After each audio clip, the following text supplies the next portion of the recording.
As you may recall, world leaders and scholars think about international relations using a variety of perspectives. A perspective contains a set of attitudes and beliefs about how the world works and how actors should respond to world events. We have so far looked at the two oldest international relations perspectives, realism and liberalism. Today we're going to examine the newest mainstream perspective in international relations, the identity perspective, often referred to as idealism or as constructivism. This mini lecture will introduce you to some of the major concepts that define this new perspective. So far, we've distinguished between realism and liberalism by beginning to ask this question: is war between nations inevitable? Realists answer this question in the affirmative and say, yes, war between nations is inevitable. Liberals, on the other hand, say, no, war between nations is not inevitable. It just simply requires the right set of institutions and incentives to prevent it. The identity perspective takes a very radically different attack to answering this question. In fact, they're less concerned about the answer to this question than understanding why people would choose to answer it as yes or no. In other words, they want to know what is it that makes realists decide that the answer to this question is yes, and for liberals that the answer is no. They want to understand the answer or how people got to the answer more than the answer itself. To understand what exactly that means, you're going to need to be able to understand and explain 10 basic concepts of the identity perspective. You may want to, again, pause the video here to write these down to be sure that you are able to get good definitions, which you'll be able to find more details about in your texts or online. Before going into the basic assumptions of the identity perspective, it's important to look at sort of the structure of where idealists or the identity perspective come from, which is that it's all about the power of ideas to shape our behavior. Idealists tend to focus on three different sets or kinds of ideas that people hold. The first is their values, which are their, moral convictions. So people have ideas about what is moral behavior. They hold those values very close to them and are motivated by those values. Secondly, people have ideas about how people should interact. And these are norms. They can be either procedural or substantive, rules about how people are supposed to behave, whether it is the idea of people staying to the right as they go up the stairs in order to ensure the efficient flow of traffic, or the idea that there are certain roles that people should play within an organization. So we have a hierarchical structure saying that there should be one person at the top, the boss, and below them various managers, and below them various workers. These are norms about how we structure interaction among people. The third set of ideas that are important to the identity perspective are beliefs. And these are simply, again, notions about how the world works, the ideas that say this is the way the world works. Realists have certain beliefs about how the world works. Liberals have certain ideas about how the world works. And that means liberals and realists have different beliefs, and thus they're going to be different. And I'll explain why in just a moment. In the end, values, norms, and beliefs all taken together help to define an individual's identity. An identity in this sense is what a person thinks of him or herself as a discrete, separate entity. But the key thing about identity is that it is something that isn't simply a person defining it for themselves, but rather it's an interactive process in which, through their interactions with other people, that identity gets shaped. In other words, a child's identity is going to be partially, how they define themselves, but it's also partially going to be an interaction of how they relate with their parents and with their peers, and other individuals. So identity is a two-way process, or sort of a two-directional process. And as people interact, their identities change. And again, that means their norms, their values, or their beliefs are changing to reflect that interaction between individuals. In turn, this leads to our assumptions. What is it that the identity perspective assumes about the way in which international relations works? The first observation or assumption, this is much more of an assumption than an observation in this case, that the identity perspective makes is that actors are motivated to act in a way that is consistent with how they and others define their identity. And again, just a reminder that identity is an individual's comprehension of him or herself as a discrete, separate entity. So individuals are motivated to act in a way that is consistent with how they see their identity. If someone views themselves as a pacifist, they in turn will then act as a pacifist and not engage in violent action. However, one sees themselves as a tough guy, they might be more inclined to get involved in, a scuffle on the playground or, on the oval.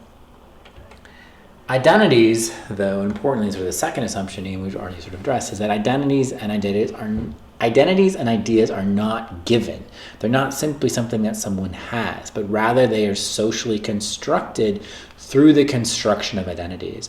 This idea of the construction of identities or social constructivism, happens in a variety of ways. There are psychological explanations that talk about it in terms of, the exposure to socialization from different actors. There are versions where people take a much more active role in shaping their identity. But the core assumption here is simply that people's identity is something that is shaped by an interaction. And over time, your identity is built up and can change over time. And as it happens, your behavior will change because you're acting in a way that's consistent with how you and others define that identity. And since that will change over time, your behavior will change over time.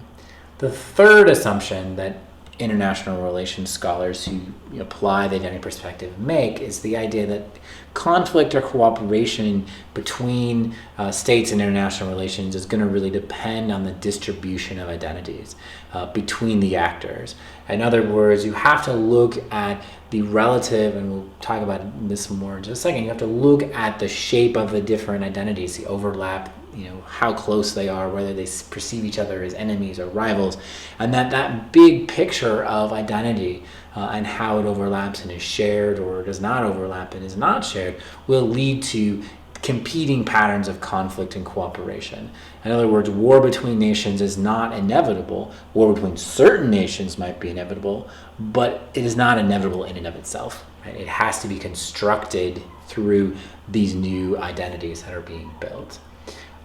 In the end, it means this, right? Anarchy, and this is a very famous saying, probably one of the most, if you've ever heard of constructivism in international relations, you've probably heard this phrase, which is probably not most of you, but it's the idea that anarchy is what states make of it. This was a title of an article from Alexander Wendt, sort of as the father figure for constructivism in international relations. And he posits, we have this system that's a given, we know it's anarchy, but what that anarchy is going to mean is going to depend on what the principal norm is that states and other actors have in the international system. So if the principal norm, the principal belief that actors have is that we should behave according to the norm of reciprocity, right? In other words, the golden rule, the outcome is going to be a world that's largely cooperative and where you have a lot of interdependence and peace.